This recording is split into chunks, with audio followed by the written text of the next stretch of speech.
Hello students, कैसे हैं आप लोग? आशा है अच्छे होंगे और स्टडीज़ में लग गए होंगे। अभी तो ऑनलाइन स्टडी ही करना है क्योंकि आपकी स्कूल कॉलेजेस जो है चालू नहीं हुए हैं। संभवतः अक्टूबर से चालू हो जाएँ दुर्गा पूजा के बाद, लेकिन तब तक तो आप लोगों को ऑनलाइन ही पढ़ना है। तो again welcome to my YouTube channel physics classes by Prashant sir. अभी तक हम लोगों ने कंडेंसर्स के बारे में काफ़ी कुछ पढ़ लिया है। हम लोगों ने इसके पहले क्लासेस में ये पढ़ा कि कंडेंसर्स को कैसे सीरीज और पैरेलल कनेक्शन में कंबाइन करेंगे। आज हम लोग पढ़ेंगे energy of an charge conductor. जैसा आप देख रहे हो, आवेशित चालक की ऊर्जा, energy of a charge conductor. और उसके बाद हम लोग पढ़ेंगे energy of a capacitor. Capacitor की एनर्जी क्या हो, कितनी होगी। तो सबसे पहले तो हम ये देखेंगे कि किसी कैपेसिटर्स को या किसी कंडक्टर को, किसी चालक को अगर हम आवेशित करते हैं तो उसमें ऊर्जा होती क्यों है। ऊर्जा का कॉन्सेप्ट मैंने आप लोगों को बहुत पहले ही बताया है कि जब भी किसी वस्तु के ऊपर अगर बल लग रहा है और अगर वो बल की दिशा में मूव नहीं कर पा रहा है तो उसमें एनर्जी होगा। आप घर से बाहर जाने के लिए इच्छुक हैं कि नहीं, अब तो थोड़ा सा खेल आया जाए या दोस्तों से मिल लिया जाए, लेकिन आपके मम्मी पापा जो है एकदम बैठे हुए, नहीं अभी नहीं जाना है, पढ़ के जाना है। तो फिर आप देखोगे कि आपके अंदर धीरे-धीरे जो है एक्साइटेशन बढ़ती जाएगी, मतलब आपकी एनर्जी बढ़ती जाएगी, है ना? आप चाहोगे कैसे भी तरह भागे। यही स्थिति है जब भी कोई वस्तु को, जैसे अगर हम इस पेन को यहाँ पे पकड़ के रखें और अगर हम इसको छोड़ देंगे तो नीचे चला जाएगा। क्यों? क्योंकि इसके ऊपर गुरुत्वाकर्षणीय बल लग रहा है और चूंकि इसको नीचे नहीं जाने दे रहा है इसलिए इसमें जो है गुरुत्वीय स्थितिज ऊर्जा होती है।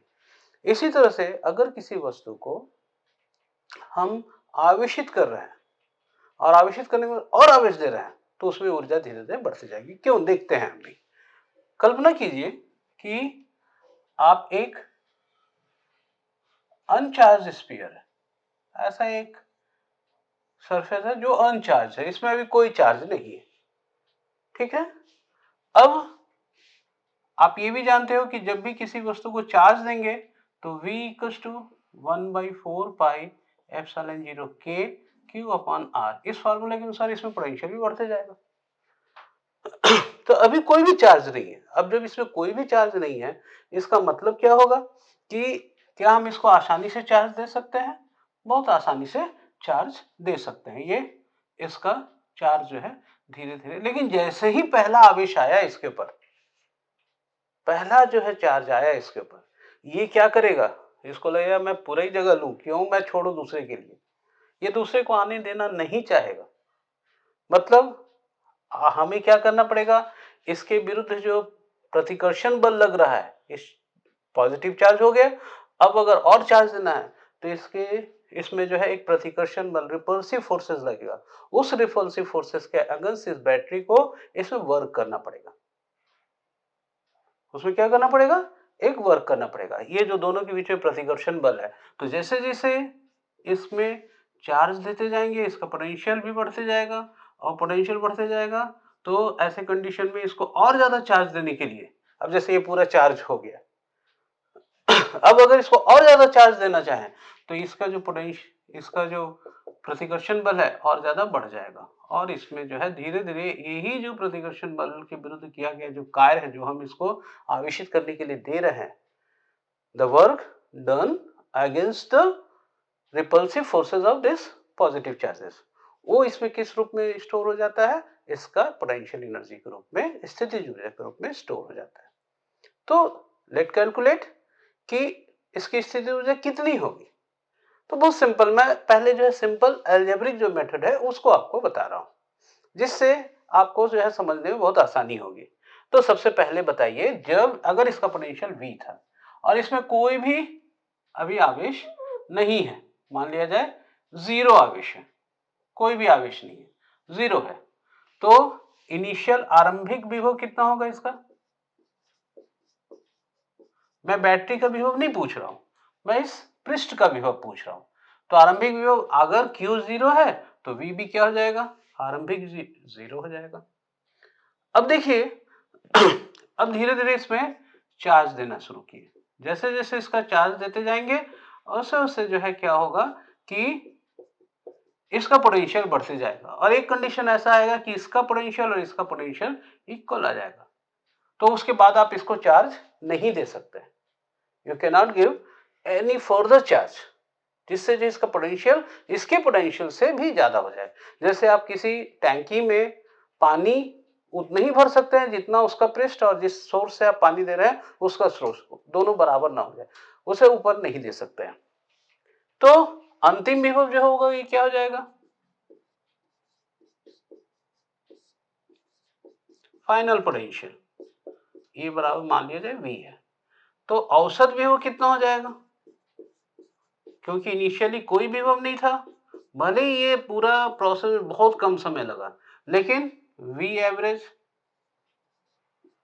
Equals to 0 plus V upon 2, 1 upon 2V आ जाएगा।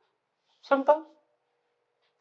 अब हम लोग जानते हैं कि कहीं पे भी किसी भी चालक को जब हम आवेशित करते हैं तो उसमें जो है वर्क करना पड़ता है, और वो वर्क जो है और पोटेंशियल के बीच में क्या संबंध है? V equals to W upon Q। तो चूंकि यहाँ पे एक समान एनर्जी नहीं है, इसलिए यहाँ पे हम V एवरेज लेंगे। V एवरेज एक समान पोटेंशियल नहीं है इस पृष्ठ का, याद रखेंगे, इसका नहीं हम ले रहे हैं, इसका तो V रहेगा, इसका हम पृष्ठ ले रहे हैं, तो इसका एक समान नहीं, इसलिए V average equals to W upon Q और W equals to V average into Q। याद रखेंगे, कभी भी जो work done is always equals to the energy stored होता है। ठीक है, तो बहुत अब समझिए पूरा हल हो गया है। W equals to V average, V average का वैल्यू क्या है? 1/2V into Q। ये हमारा फर्स्ट इक्वेशन आ गया। Energy W which is equals to, मान लो ऊर्जा को हम U लें तो हाफ Q इंटू V। ये जो है हमारा फर्स्ट इक्वेशन जो है हमारा आ गया। अब आप लोग भी जान रहे हैं कि Q इक्वल्स टू CV। तो अगर हम इसमें Q की जगह CV रखें तो ये हाफ V और ये C into V, half CV square. तो सेकंड फॉर्मूला क्या हो जाएगा? Half CV square. और अगर हम V equals to Q upon C लें तो फिर क्या हो जाएगा? हाफ 1/2। अब V की जगह जो हम क्या रखेंगे? Q upon C into Q, तो half Q square upon C। ये जो है हमें फार्मूला जो है प्राप्त हो जाता है। तो 3 फार्मूला प्राप्त हो गया हमें। एक्चुअली ये तीनों एक ही इक्वेशन है, एक ही इक्वेशन के डिफरेंट फॉर्म है, याद रखिए, एक ही इक्वेशन के डिफरेंट फॉर्म है, जो कि बहुत इजी है और मैं समझता हूं कि आप बहुत आसानी से इसको कर सकते हैं। ठीक है, लेकिन हर बार जो है अल्टरनेट मेथड भी जरूर हमको करना चाहिए। ये अगर जो बायो के स्टूडेंट जिसको इंटीग्रेशन डिफरेंशिएशन ये सबसे थोड़ा से चिढ़ है, उनके लिए तो ये बहुत अच्छा मेथड है, कोई प्रॉब्लम नहीं इसमें। लेकिन ऐसे स्टूडेंट जो इंटीग्रेशन डिफरेंशिएशन किए बिना उनको ऐसा लगता है कि फिजिक्स पढ़े ही नहीं, मजा ही नहीं आया, उनके लिए मैं एक दूसरा अल्टरनेट मेथड, वैकल्पिक विधि जिसको कहते हैं, उसको मैं बताना चाहूंगा। देखिए, इसमें आरंभिक और अंतिम कुछ नहीं, ये एक कंटिन्यूअस प्रोसेस है जो धीरे धीरे जो है इसको आवेशित कर रहा है।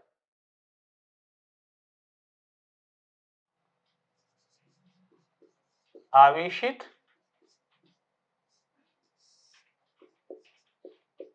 चालक की ऊर्जा ये बराबर होता है आवेशित करने में किया गया कार्य। W equals to V into, मान लिया जाए Q लिखे, W इक्वल्स टू किया गया कार्य W equals to V into Q। तो जैसे कि आप जान रहे हैं, अगर इसमें अल्प कार्य के इसके आवेश को dq तक इंक्रीज किए तो इसको इंक्रीज करने में अगर dw कार्य करना पड़ा तो dw equals to v into dq। अब v equals to v into dq। अब c इक्वल्स टू होता है q upon v। c equals to q upon v। So v equals to लिख सकते हैं q upon c। So dw equals to q upon c into dq। ये क्या equation आ गया? एक स्मॉल अमाउंट ऑफ वर्क, इसमें चार्ज दिए, कितना small amount of charge dq दिए, कैपिटल ले रहे हैं इसलिए कैपिटल लिख लीजिए। Small amount of charge dq दिए, इस dq अमाउंट ऑफ चार्ज को देने में कितना वर्क करना पड़ा। तो आप जान रहे हो कि अगर स्मॉल अमाउंट ऑफ चार्ज देने में अगर dq अमाउंट दे रहे हैं तो वर्क भी कितना हो जाएगा, dw हो जाएगा। अब इसको इंटीग्रेट करेंगे, समाकलन करेंगे, dw equals to q upon c into dq। यहां पे इनिशियली चार्ज 0 था और फाइनली चार्ज q हो गया, तो लोअर लिमिट 0 हो गया, अपर लिमिट q हो गया। ये dw, इसको भी चाहे तो हम लिख सकते हैं 0 इंटू डब्ल्यू, लेकिन आपको यहाँ पे फॉर्मूला याद रखना है dx, integration of dx equals to x, और दूसरा एक फॉर्मूला याद रखना है integration of x into dx equals to x square upon 2। ये दो फॉर्मूला आपको याद रखना है। अगर ये दो फॉर्मूला याद रखेंगे तो आसानी से कर लेंगे। तो dw का हो गया w।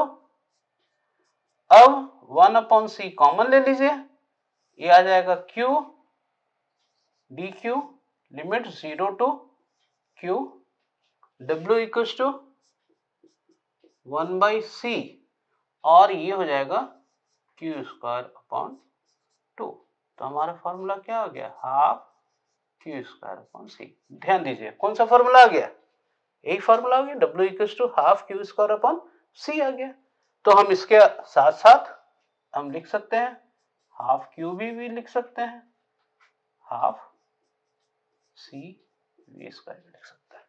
तो ये तीनों फार्मूला जो है हमें आवेशित चालक की ऊर्जा के लिए जो है, जो फार्मूला हमको प्राप्त होता है, ये तीनों फार्मूला प्राप्त होता है। और याद रखेंगे, इट्स वेरी इंपॉर्टेंट, जिसको आप लोग IMP बोलते हो और पता नहीं क्या क्या बोलते हो, स्टार, जितने स्टार लगाना हो, 4-5 स्टार लगाना हो लगा दीजिए। ये बहुत इंपॉर्टेंट है, आपको परीक्षाओं में पूछे जा सकते हैं। तो मैं समझता हूं कि आप इसको आसानी से कर सकते हो। अब एक स्टेप आगे बढ़ते हुए हम लोग देखेंगे कि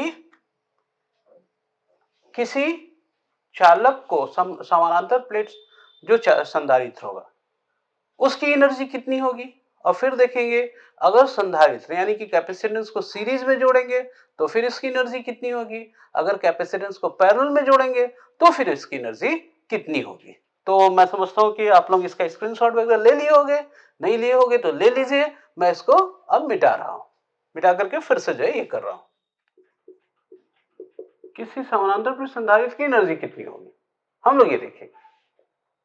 ठीक है, आप पूछोगे समानांतर प्लेट संधारित्र में एनर्जी क्यों होगी, जब तक हम उसको चार्ज नहीं करेंगे तब तक एनर्जी नहीं होगी, याद रखेंगे।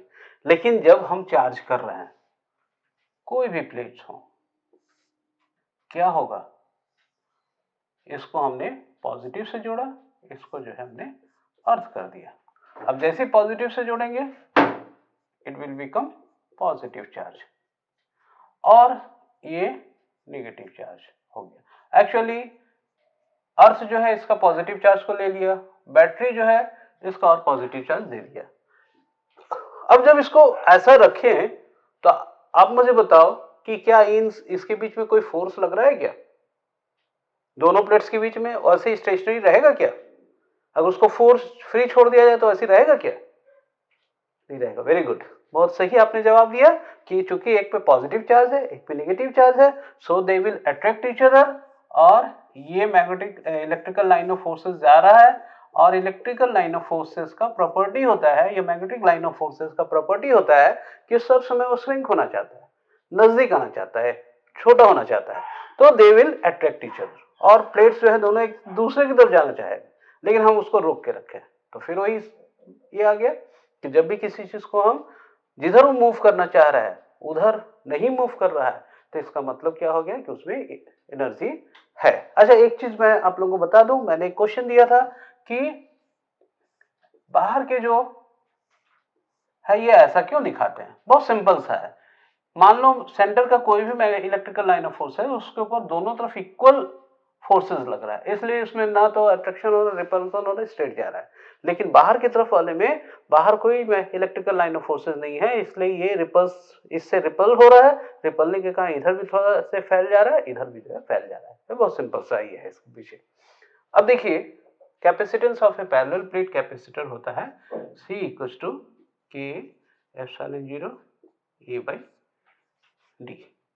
अब मान लिया जाए इसका जो चार्ज डेंसिटी है that is sigma, sigma equals to Q upon A। तो चार्ज डेंसिटी, एक्चुअली ये रिपल्सिव फोर्स क्यों आ रहा है, क्योंकि उसमें चार्ज है। तो अब हम देखेंगे कि इसकी एनर्जी कितना होगा। बहुत सिंपल सा है। आप एनर्जी के लिए half CV square, half Q square upon C और हाफ QV, ये तीन फॉर्मूला आपके पास है। अब बताइए इसमें से एनर्जी निकालने के लिए कौन सा फॉर्मूला यूज करेंगे। क्योंकि ये दोनों में कहीं पे भी पोटेंशियल नहीं है, इसलिए हम लोग पोटेंशियल वाला फॉर्मूला यूज नहीं करेंगे। तो हम लोग कौन सा यूज करेंगे, U equal to half Q square upon C। अब half Q equal to sigma into A, so it is sigma square A square upon C equal to K epsilon 0 A into D। 1A cancel, so sigma square AD upon K epsilon 0। अगर इसमें जो है dielectric नहीं है तो K equal to 1 होगा, तो sigma square A into D। ये जो है हमारा फॉर्मूला जो है आ जा रहा है। कई बार इस क्वेश्चंस को भी जो है बहुत बार बहुत जगह पूछता है, इसलिए जो है मैं, लेकिन आपके जो छत्तीसगढ़ या दूसरे स्टेट लेवल के बुक्स है उसमें ये डेरिवेशन नहीं दिया हुआ है, इसलिए मैं इसको जो है आपको बता दे रहा हूँ। इसी तरह से मेरे समझ से CBSE वाली भी जो बुक है उसमें भी ये नहीं दिया हुआ है, तो आप इसको जो है जरूर कर लेंगे। अब नेक्स्ट जो है देखेंगे, हम लोगों ने पैरेलल कॉम्बिनेशन और सीरीज कॉम्बिनेशन पढ़ा था। तो आप मुझे बताएंगे कि पैरेलल कॉम्बिनेशन और सीरीज कॉम्बिनेशन में अगर हम दो या दो से अधिक कैपेसिटर्स को जोड़े तो फिर उसकी एनर्जी क्या होगी, how it will be added और सब्सट्रैक्शन क्या होगा। तो देखिए, संधारित्रों का समूहन में ऊर्जा क्या होगा। दो तरह से हम लोग समूहित कर सकते हैं। पहला है समानांतर क्रम समूहन, पैरेलल कॉम्बिनेशन।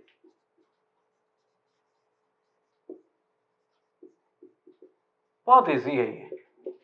अगर आप एक से अधिक कैपेसिटेंस को पैरेलली कंबाइन किए,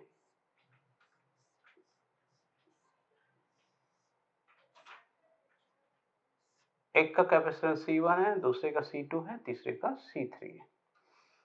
अब इसकी टोटल एनर्जी कितनी होगी। अगर हर एक का एनर्जी जो है, अगर इसको हम V पोटेंशियल से इसको ज्वाइन किए तो U1 equal to half C1V square, U2 equal to half C2V square, U3 equal to half C3V square. ये हम लोग को मिल जाएगा। हर एक का जो है, क्योंकि हर एक को चार्ज मिलेगा, पोटेंशियल होगा, इसलिए जो है इतना एनर्जी होगा। अगर इसको हम लोग सीरीज पैरेलल कर रहे हैं तो जान रहे हैं C equal to C1 plus C2 plus C3।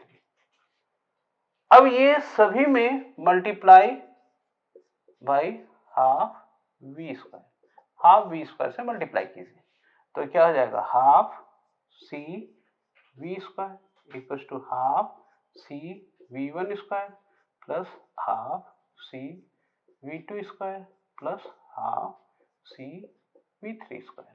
और ये हो जाएगा U equal to U1 plus U2 plus U3। बहुत सिंपल है। तो अगर सीरीज में जोड़ रहे हैं, सॉरी पैरेलल में जोड़ रहे हैं, तो एनर्जी जो है सीधे सीधे जैसे कैपेसिटेंस जुड़ जा रहा है उसी तरह से इसकी एनर्जी भी जुड़ जाएगी। अब हम लोग देखेंगे कि सीरीज में क्या होगा। पैरेलल की जगह हम सीरीज रखेंगे। ध्यान दीजिएगा अब, श्रेणी क्रम समूहन में ऊर्जा।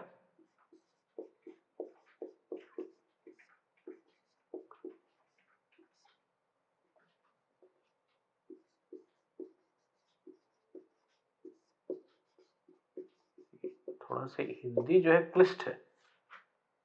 Energy in series combination,